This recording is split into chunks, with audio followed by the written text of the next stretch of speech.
Times are challenging right now in Washington, but True Green knows that the grass will get greener. You may be spending more time enjoying your lawn this season than ever before, and True Green can help make your lawn happy, healthy, and weed-free. Call 877-461-0681 or go to truegreen.com/radio to receive 50% off your spring application. That's 877-461-0681 or go to truegreen.com/radio. At True Green, we'll take care of your lawn. You take care of you.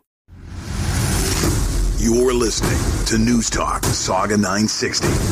Also streaming live on sauga960am.ca. You are listening to New Theory Radio.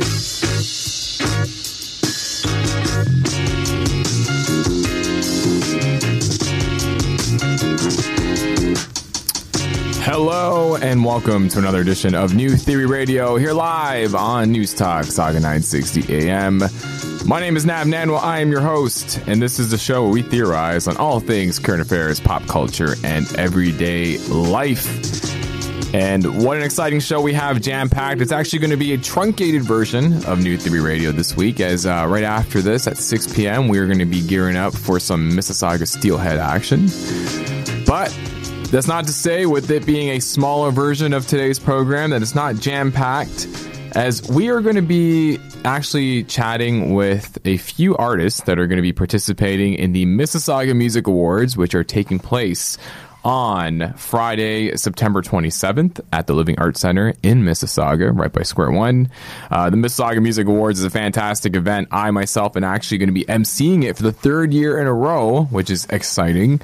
The Mississauga Music Awards really celebrates just that, celebrates excellence in Mississauga when it comes to music. Sorry for my voice cracking. It is kind of cold outside, so I think I'm getting a little sick. But it is an award show that will be celebrating excellence in music when it comes to the city of Mississauga. And we are going to be joined by a few of the nominees that are going to be participating in the award show. I am going to be joined by Mississauga talent The Identity Crisis, Brianna Corona, as well as from UN Jefferson, Ajay Massey, as all three of them are going to be theorizing with me about two topics on this week's episode. We are going to be talking, number one, about local music communities. Like I mentioned, the Mississauga Music Awards is celebrating music within the city of Mississauga. And it just so happens that a lot of different communities, not just within Peel, not just within Canada, but all across the world, are really using music to build communities around their cities, around their towns. And I thought it would be great to theorize with the people that are going to be joining me on the show just about what a local music community means and just the role it can play when it comes to really driving arts and culture in a city. A great thing about the awards is that it truly allows artists from Mississauga to come together. And for the last 2 years that I've been able to go, pretty much everybody that's there from the Mississauga scene knows each other. They all work together. They all support each other when it comes to their specific shows. So I want to get the three artists' theories regarding that specifically. And, if we continue to see this support, could a Mississauga, could a Brampton, could a Caledon, could a Toronto, could they be almost the next Austin, Texas when it comes to really getting behind music and really getting behind just the power it has to bring people together? So that's going to be an interesting topic. And then on the flip side, as I continue to lose my voice, we are going to be talking about the Canadian music value gap. Yes, there was an interesting article that I actually read in Now magazine a few months ago talking about how Canada's music middle class, in quotations, is disappearing. And a lot of this was really came out through a specific study that was done by Music Canada. And the actual study itself talked about how nowadays, because of copyright laws, because of the different platforms that musicians have to think about when it comes to getting their music heard, so we're talking streaming, we're talking commercial use of creative content, that there's becoming a gap in the amount of money that musicians should actually be making when it comes to their art versus what they were making, 5-10 years ago. And that's actually quite concerning, because there is this middle ground for musicians. You have musicians that are absolutely blowing up, that are big names, like your Drakes, like your Alessia Caras, that are able to do this for a living and able to sell out shows not just within Canada but all across the world. And then you have another spectrum of these up and coming artists that are indies that are playing your local bars, your local clubs, your local music showcases. And then you have this middle ground of people that, you know, are almost a mix of both, that maybe do music for a living, but now it's becoming a lot harder because a lot of the things that they were using to make that revenue are slowly disappearing. So I want to get the three artists' thoughts on that as well. And it's going to be a fantastic show. I urge you not to miss it. So we're going to take a quick commercial break. But when I come back, I'm going to be joined by Ajay, Brianna, and Paul, a.k.a. the Identity Crisis. And we are going to get things rolling here on New Theory Radio.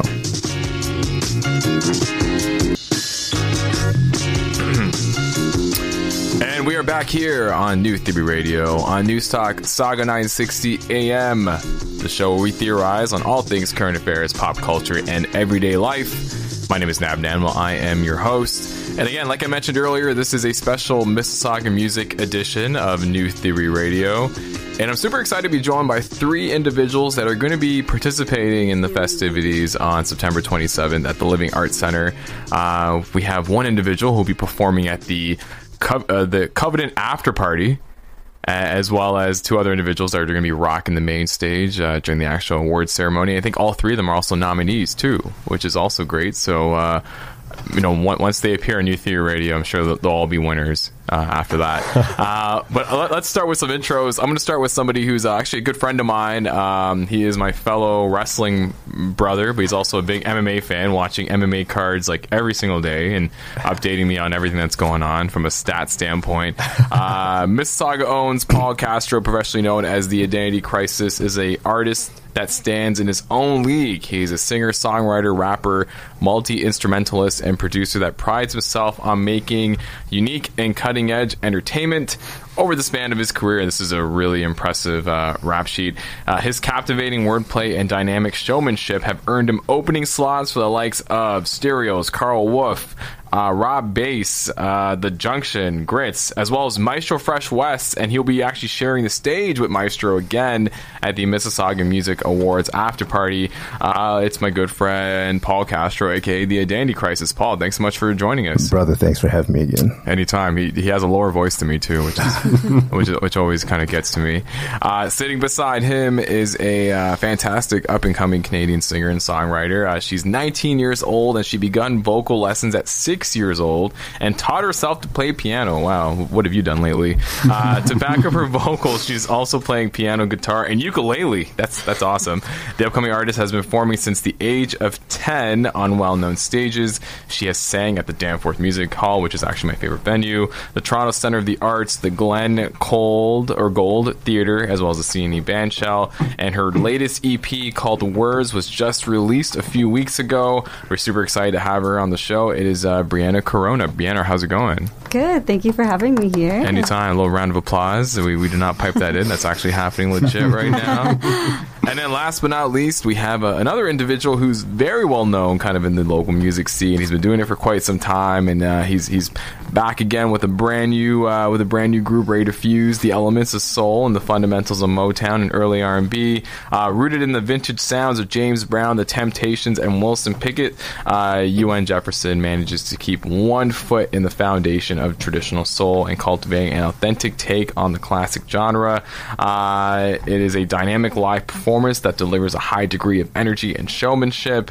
And yes, we're very excited to have the lead singer of UN Jefferson here in studio. Someone, like I mentioned earlier, very, very well known kind of in the local music scene. It is Ajay Massey. Ajay, thanks so much for joining us. Thanks for having me, my man. So trivia note, J. Paul Massey Singh, who we had on the show a couple weeks ago, is sort of your brother-in-law? He's married to my cousin. Okay.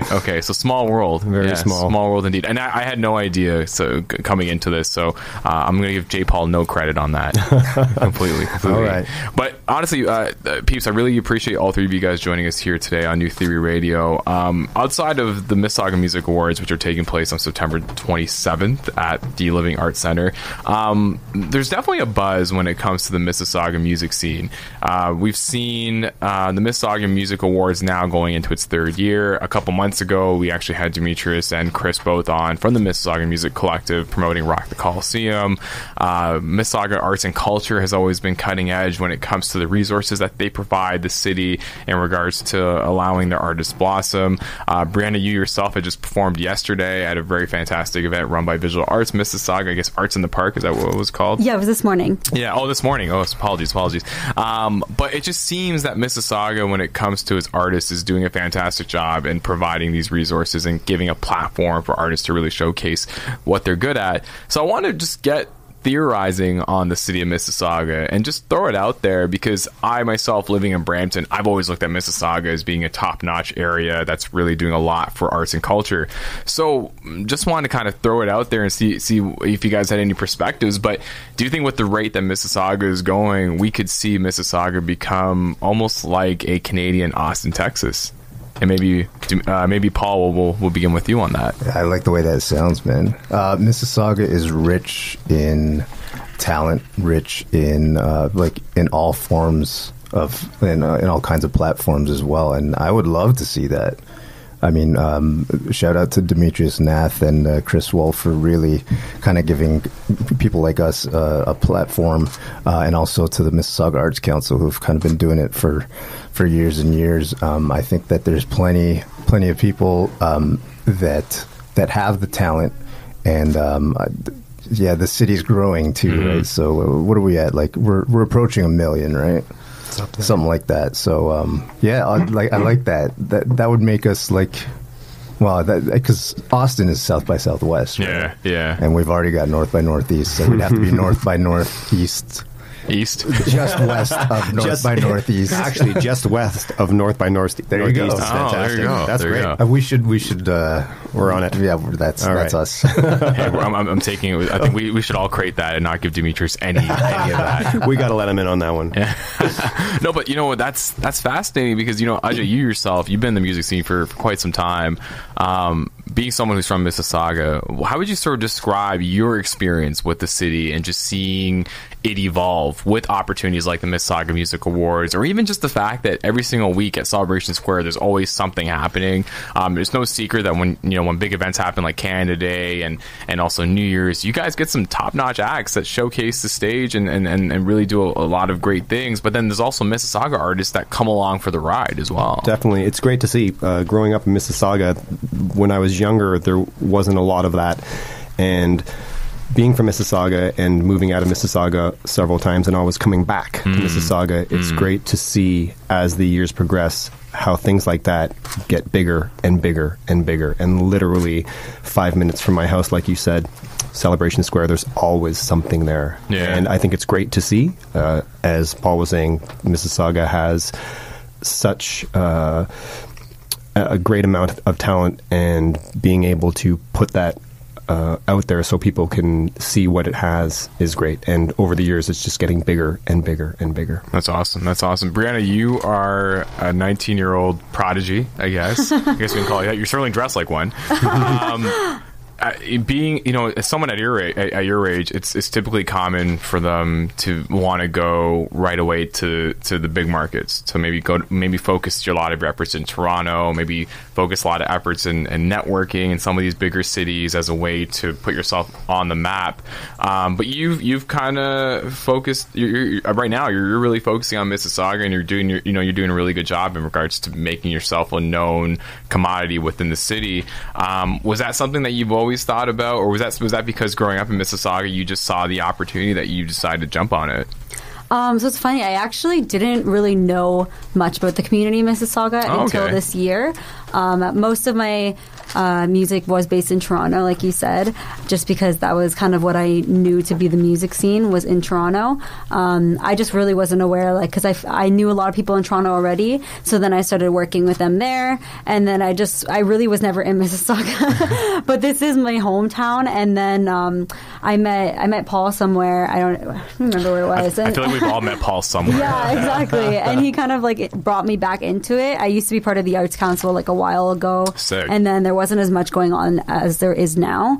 And when he was telling me about all these new things, I was like, oh, like I should come back and join and like see what's happening. And I'm really glad I did, because like there's so much more than there was before. Like it's constantly evolving in the Mississauga music scene. And I feel like it's so important too to be part of like the music in your hometown as well, not just outside, because this is where I'm from, you know, and like you have to embrace that and be part of that and make the connections with people around you as well, because this is like your family here. Yeah, because so many times you see artists from Mississauga or Brampton or somewhere else in Ontario or within Canada who do become big, but then it's not because of the opportunities that they were given in their hometown. It's because they had to go somewhere else to get big. And then there's always, you know, the hometown city that wants to somewhat take ownership over that. You know, we've seen that a lot. I'm not going to call it any city specifically, but there's always that trend around, oh, you know, if so-and-so was from our hometown and they're becoming big, okay, you know, that's because of us. But that's not necessarily the case. And,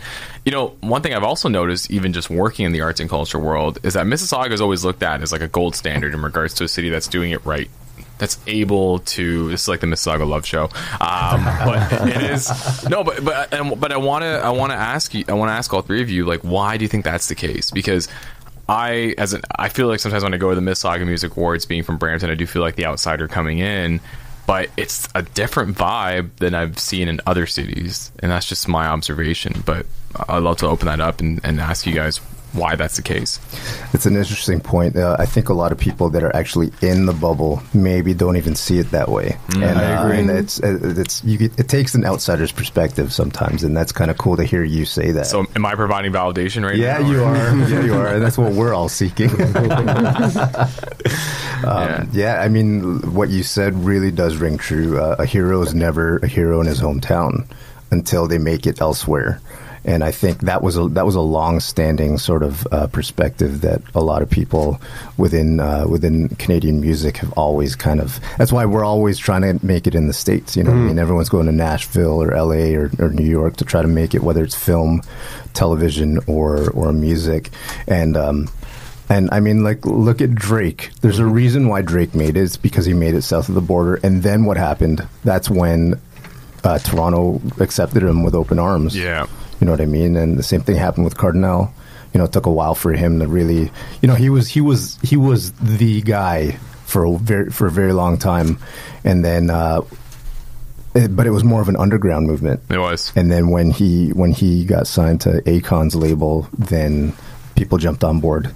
Totally. You know what I mean? Totally. So I feel like that people still also view their own hometowns kind of the same way. It's almost like a self-hate thing. Well, I kind of have a question for Ajay then. So what brought you back? Because you mentioned you come back to Mississauga quite frequently. You know, what was it that really just where you decided, hey, I need to go back to the city? It's just home. Mississauga is always going to be and always has been home. I've been to several different places. I always come back, and even when I was away, Mississauga was still home.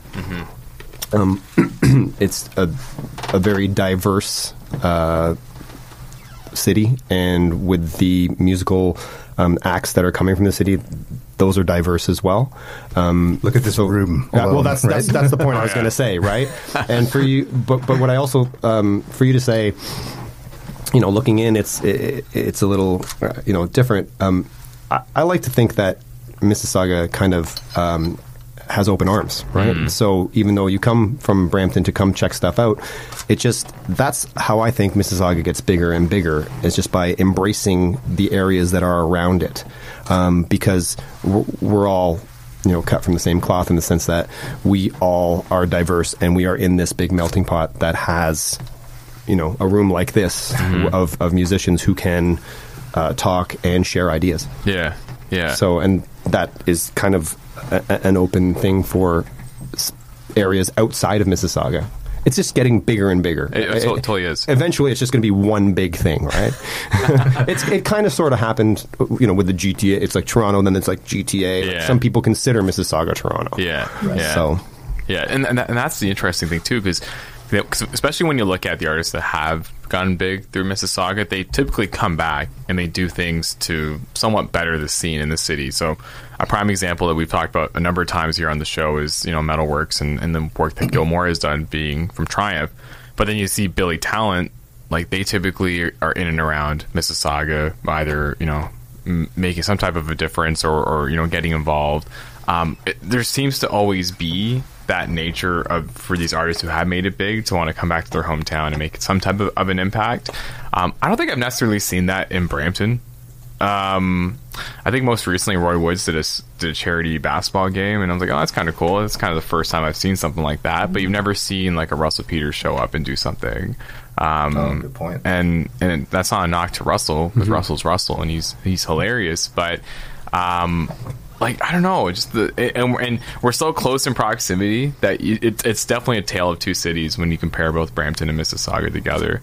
But just to kind of move away from that, I was reading an article actually online, and they were talking about Austin, Texas. And the reason why I bring up Austin, Texas is Austin's done a fantastic job when you go to Austin in regards to showcasing local talent. They have like millions of different venues that have music going on like 24/7. I had the opportunity of going to South by Southwest a few years ago, which was fantastic, not just because of the mainstream, but seeing a lot of the local talent really shine during that entire week.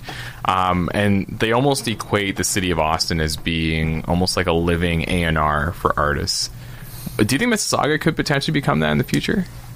Like almost become that conduit of promoting their artists so that they do get the recognition and they do get some of these big time deals? Like, I'm just throwing it out there. I think there's still work to be done. Really? I agree. Wow. I agree. I've never been to Austin. I do want to go. Oh, you should go. You'll love it. I've been to places like Nashville, which are similar. Somewhat similar, right? yeah. And if you compare Nashville to Mississauga, the amount of venues and the acceptance of the arts in a place like Nashville is a little different than what we have here. I agree with you. There is some work to be done. Yeah. It is definitely possible. We have the size, the population. It's just the support and venues, really. There's that as well. Because you go to Nashville, which I'm sure is the same in Austin. Yeah. I mean, the downtown or the strip, every other building has music in it. Yeah. So if there is areas to do that and people behind it, it definitely could work that way. But as you said, Paul, there's a lot of work to be done. Is venues the only thing that you think needs to be kind of looked at? It's one of the things. I can name maybe 2 venues right now that are doing like live original music. Everyone else is doing like the bar thing, so everyone's hiring people to do covers. Yeah, you know what I mean. So that's a completely different beast, and not that there's anything wrong with that, but it's not really cultivating artistry per se. You know what I mean? It's not like cultivating creativity, right? No, not at all. So, but I think that like there still needs to be a connection with the general population, because there's like the people that are tapped into Mississauga music and the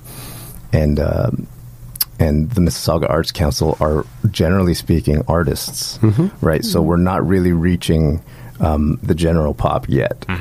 So I think if we can get to that level, then sure. There's more of a musical influence that's accepted in the U.S. than here. That I think needs to be garnered more. Yeah, I think a lot of people just aren't aware as well. Like, so many people don't know that this kind of stuff exists in areas like Mississauga, and it's kind of like what you were saying, like to make the general population known of it. But people just don't know. Like, even I was working in Toronto as an artist, and I had no idea this existed until I found someone who was in it. And I feel like we need to sort of not advertise, but put that out there more, so that people even around the world are aware that here in Mississauga, we're doing things like this as well. I agree with you, because I didn't know that this kind of network existed until the most recent time I came back to Mississauga. Yeah, and that's an interesting point, Brianna, you bring up, because so for my day job, I actually work in marketing, and the one thing that we've always been told is you want to always market your strengths no matter what. And because we all in the room sort of notice the camaraderie and just the community that's existed amongst musicians within the city of Mississauga, I'm quite surprised that the city hasn't used that to their advantage when it comes from an advertising standpoint. I know the city of Brampton is trying to now. City of Brampton is definitely trying to put more emphasis regarding telling people who Brampton artists are. They're doing a really great job on their socials in regards to highlighting different artists pretty much daily across their Culture Brampton account. They do showcases with like North by Northeast and whatnot to really bring that to the forefront. Is this a situation where Mississauga is maybe too big and maybe the priorities lie elsewhere and they just haven't been able to really promote the scene enough, or is it something else? Over the years, I've noticed that it has been progressing. Yeah. And I think it's one of those things where it needs time. Yeah. And it needs the support. And it needs people to back it up. Yeah. But it's on its way. Yeah. It's just a matter of how long it's going to take. Yeah. I know Mayor Bonnie's on board. She is very supportive, and she wants to make Mississauga an actual like music city. So that's a good sign. Especially when you have a Metalworks just like in your city, which is considered, the gold standard when it comes to audio production or staging production. Like it's literally in your backyard. Yeah. That's fascinating. Why do you think the Mississauga music or events like the Mississauga Music Awards are important? And anybody can take that. And don't suck up to Demetrius. I think they're important because it showcases the talent that this city has. Mm-hmm. And it's also an opportunity for artists to share and reach and connect with each other. Mm-hmm. I met Paul at an event. We realized that we went to the same high school together. Oh, wow. Years apart, but the fact that was there between us. So whenever we saw each other again, we would joke about it. I find that high schools, when you find someone that goes to the same high school as you, they're almost like a long-lost brother or sister. Right. Yeah. So we weren't at that school at the same time, but the fact that we went to that school... I'm much older. Yeah. It was one of those things, and it just opened the gates for us to joke about it. And then we got to talking to music, and then every time we see each other, it's that. But if it wasn't for an event like the Mississauga Music Awards, it was actually... The MMAs. Yeah, the MMAs. It was a Mississauga music event where I met Paul. That's awesome. And if it wasn't for that event, I wouldn't have walked up to him today and said, "Hey, man, how's it going?" And we just talked on the phone last week, really.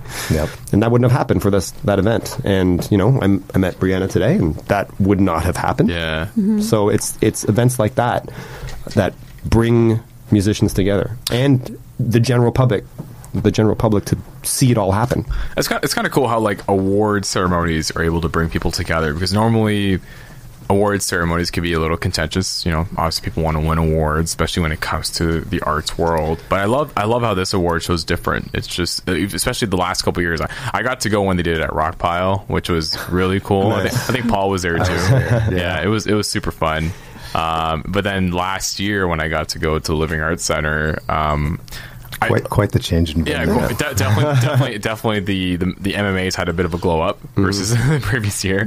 But the one thing I will say is, and again, I'm not knocking the awards, but the awards were almost secondary to everything else that was going on, because it's more of a celebration of the art. Yeah, and that, I think, is the most important. That's super cool. It's cool that there's awards, and it's cool that there's performances and all the camaraderie that you're talking about. Yeah. But literally, it's an event where everyone can say, "Hey, guys, this is what we do. Yeah. Let's show each other what we do, and let's celebrate it." Really. That's awesome. Brianna, what does the MMAs mean to you? And not mixed martial arts.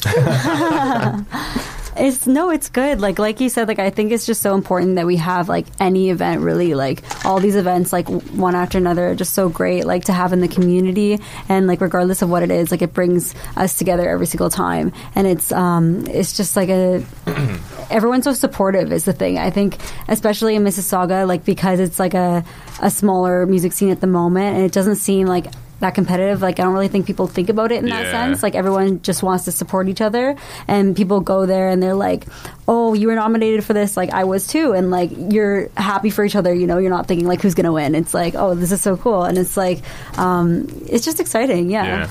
No, and even for someone of your age, being as young as you are, I think it's kind of neat that your hometown has an award show that you can almost, again, it will allow you to almost or want to motivate yourself to maybe potentially win an award that will hopefully kind of skyrocket your career, and have that resource available is pretty fantastic. Yeah. There are not a lot of cities that do something. No, like there this. aren't. Right? Yeah. I can't, and correct me if I'm wrong, I don't know if Toronto has something like that. I was gonna say, which is crazy. Yeah, they have an independent music awards. Gotcha. But it had that.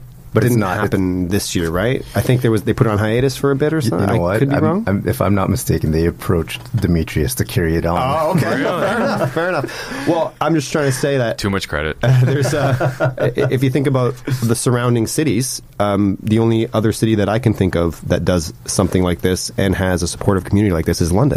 Yeah, and London has an award show, and it has a community of musicians that support each other. So when I was living in London, it felt like this, which is cool. And I didn't know that Mississauga had something like this. So when I came back to Mississauga, I'm thinking, this is great. Yeah. I was thinking that I'd find it in Toronto, but it's actually in my backyard. That's cool, man. That's really cool, because to me, it's like Toronto's too big, in my view. Like, Toronto's obviously hosting the Junos. There's the Polaris Prize that's taking place tomorrow.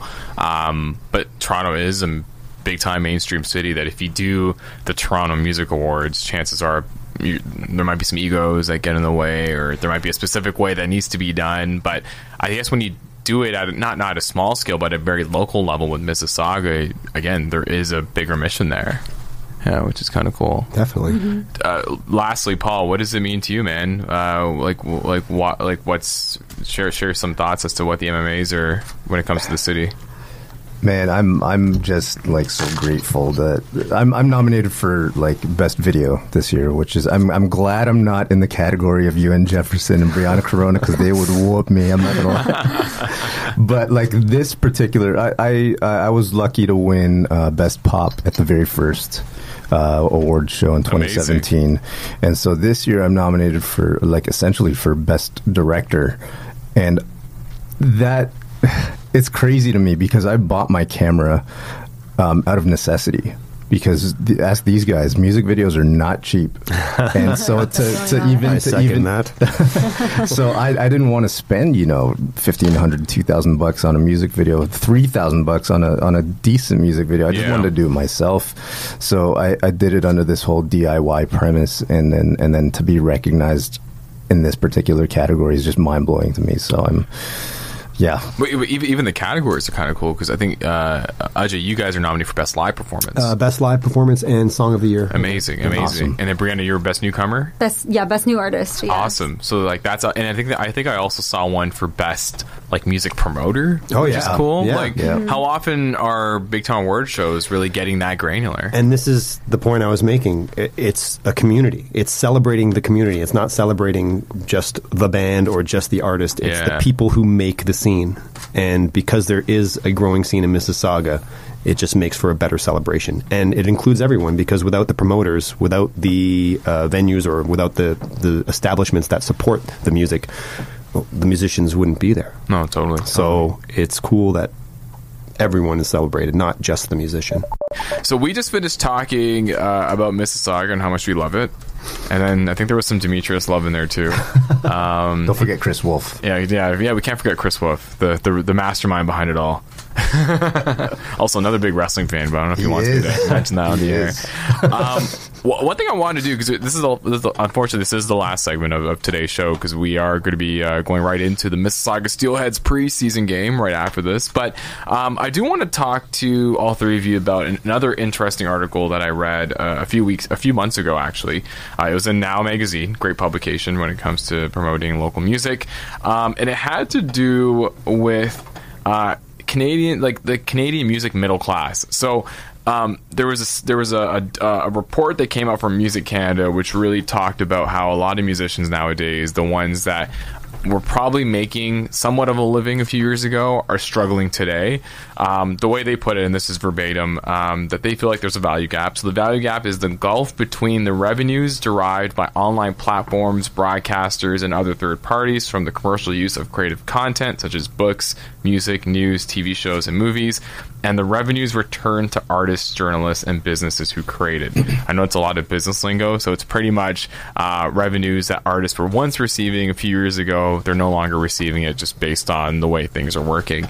And it's actually providing some struggles to artists who were probably making ends meet when it came to being a musician a few years ago, but can't really now because of streaming, because of trying to get their music heard on a platform and not being paid for it. So I wanted to get all three of your thoughts on it. And what I like about all three of you is you guys are in different stages of your musical careers. And I wanted to get your perspective on, is it really hard in your point of view to really make money as a musician? And if it is, what are the creative ways that you guys can go about really finding other revenue streams when it comes to the industry? And Ajay, let's begin with you, because you've been at this for a while. So what's your thoughts on, number one, this Music Canada report, but number two, just the way you're going about your artistry? Well, to answer your question, it's definitely hard to make money doing what you love, especially as a musician, as an artist. But we still do it because it's in us to do. And you're absolutely right when it comes to this whole streaming thing. There's no huge bankroll that's coming in every month. But as an artist, I need to find ways to overcome that. That is part of the game, to do the Spotify thing and all that. It has to be done. Yeah. Unfortunately, the revenue's not there. So as an artist, you got to think, well, what's the best business move to make some money? And there are other ways to do that. Selling merch, having the right merch, knowing what your worth is, playing shows that are going to pay you, and making the right moves, right? Treating yourself as a business, because it is a business, right? Like 20% of it is your record, which is great. Yeah. But 80% of it is everything else. Branding, marketing, all that stuff. So as an artist, I try to think of any and every way to make money other than the stuff that's online. And they're not always great ideas, but just like any other small business, you got to try, right? Yeah. And it may seem like a good idea, and some things do work out, some things don't work out. And there's also those situations where in certain situations they work out, but in other situations they don't work out. But like any other small business, you got to put in the money. Yeah.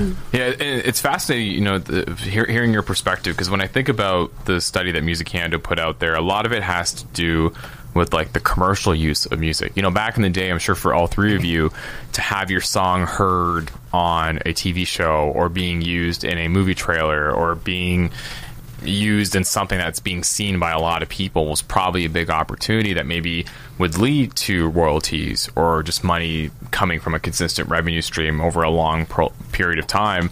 Nowadays, like, I'm seeing artists that will literally just give that away for free because they want the exposure, because they're hoping the exposure will eventually land them a paid gig later on. Well, you're exactly what you said is exactly what happens, because it needs to happen that way sometimes for some people, because they feel that that's a good business move. Like, I can give this away, if I may say this, it's like the first hit's free. Yeah. Right? Yeah. It's like, there you go. And then you get it out there, and then you get those people going, oh, this is pretty cool. And they're like, all right, well, let's talk now.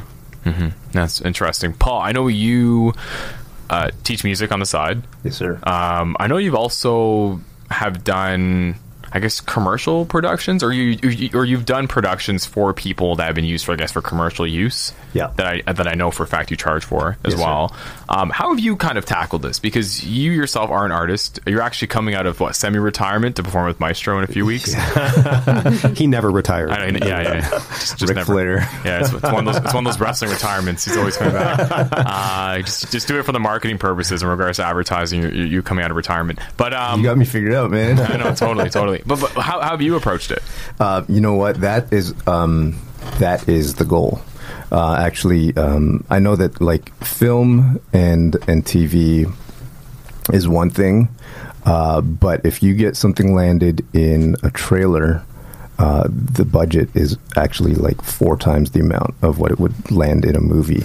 So that's always been the goal. One of my collaborators got King George, who I dropped an EP with a couple of years ago. He got something landed in a Disney trailer. Oh man! And he was laughing his way to the bank. Wow. So that's really the goal. And at the end of the day, like, licensing is where it's at. So.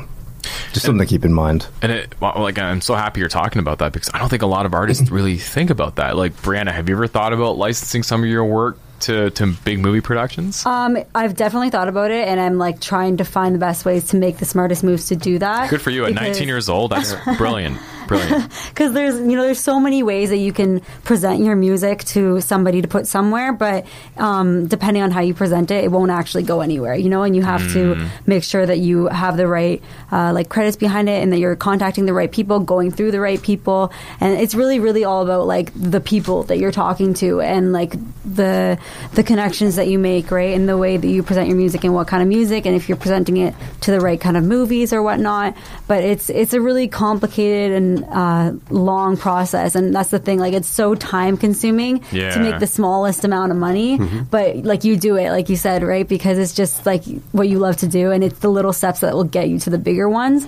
But yeah, like SoCan, I think is so important as well. Like, I'm registered with like SoCan with like all my music and stuff like that, and it's just like make sure your music is like licensed, registered, and presented as much as you can. But especially like when you put your music out there, you don't make anything. Like it's all free pretty much, like you make a few cents per like thousands of streams. So it's really not in that, it's in everything else. And people see, you might have like millions of views on YouTube or something, but it doesn't mean anything for money, but the exposure is good as well. It's all clout, right? Exactly. It all matters, like every single bit of it. Well then one thing, Ajay, I wanted to ask you is, obviously from a money making standpoint, a lot of people are relying on touring, but when you're touring, that's taking you away from working on new stuff, it's taking you away from your family.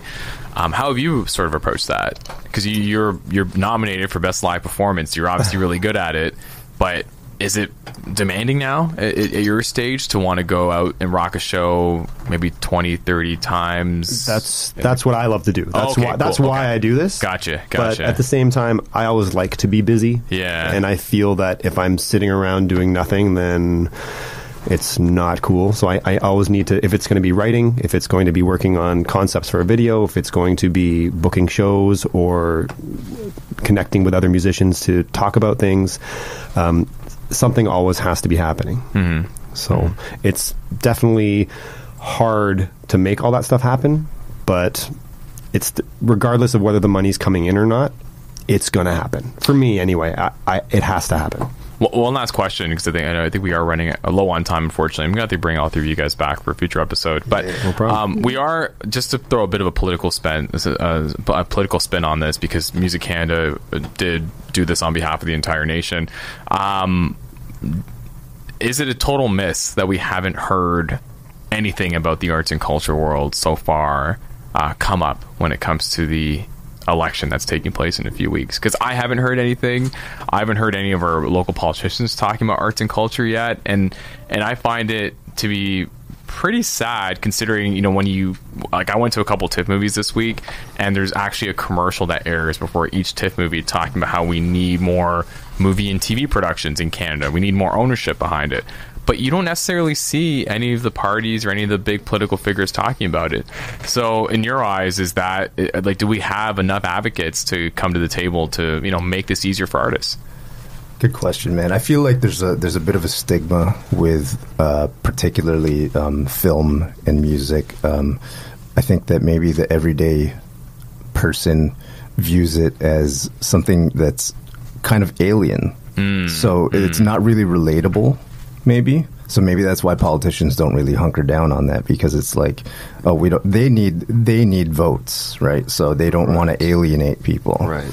So maybe that's my take on it. Yeah. I don't know. Well, especially because the artists are some of the most passionate people you'll ever meet in your life. Like, to me, I'm like, man, there has to be one politician that should speak to this demo. Right. Like obviously, no politician wants to go and guarantee millions of dollars, because then the artists will turn on you as well if that's not delivered. But I don't know. Just a thought that just came to mind. Brianna, what are your thoughts? Because you legally can vote in the upcoming election. Yeah, so I shouldn't have too much of a say on this. This would be only my second year for voting. But no, I think that people don't really see it as an important thing, to be honest. So many people are constantly putting music out there that they're like, oh, they don't really need our help. From a larger standpoint of view, because music is always being released and other people are just listening to it, and that's all they really think of it. They're just like, this is my entertainment for the night or whatever. And they don't see the hard work that goes in behind it a lot of the time, and so they don't realize the help that we do need. And some of these politicians may have plans that they just don't speak about because they don't think that the general population will really care to hear for it.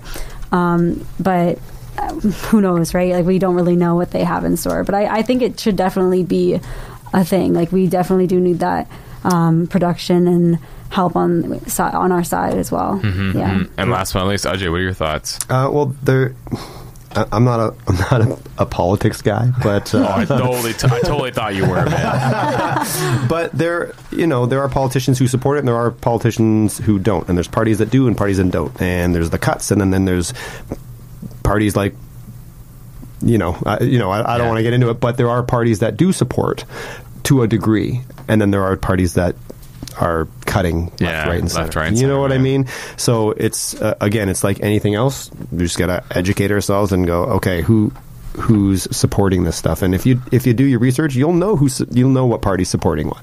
Does it change anything that the Summer of '69 co-writer Jim Valance is currently? Well, he penned the Conservative campaign song. Yeah. Wow. Just. I mean, you guys don't have to answer that. Look, you can look at it from 2 points of view, right? If you want to be political about it, and you're like, oh, right, you're supporting this and that, or you can say the guy's an artist, and he's doing his art, and he's getting paid, and good or bad, people are going to hear that, and he gets to express his art and do what he loves to do. Yeah. Wow. I mean.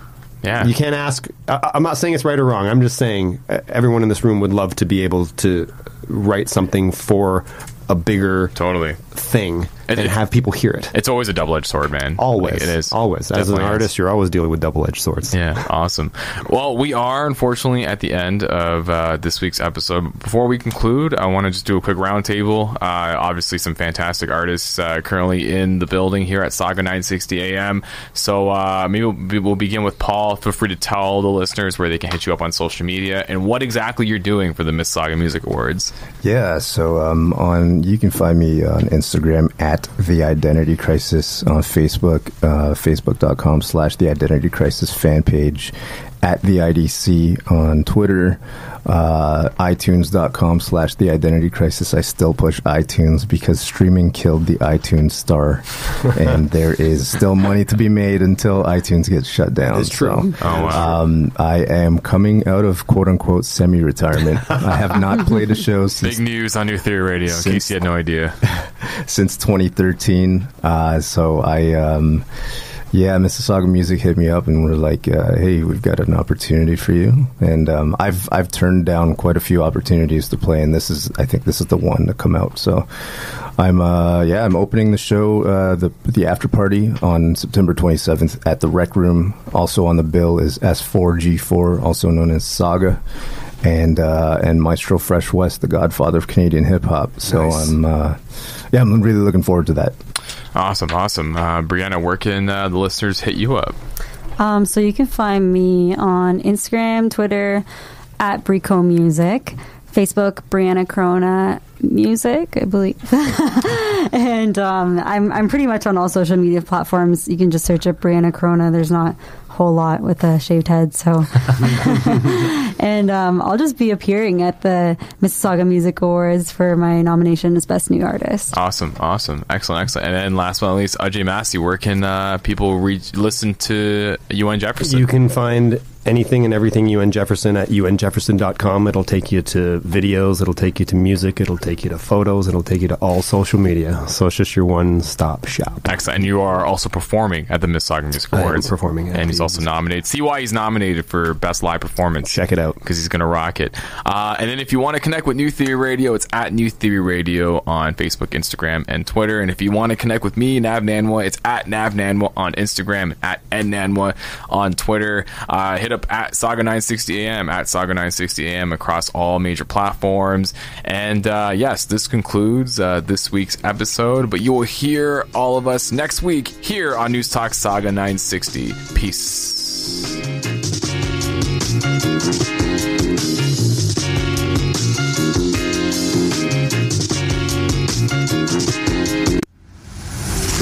You're listening to News Talk Sauga 960.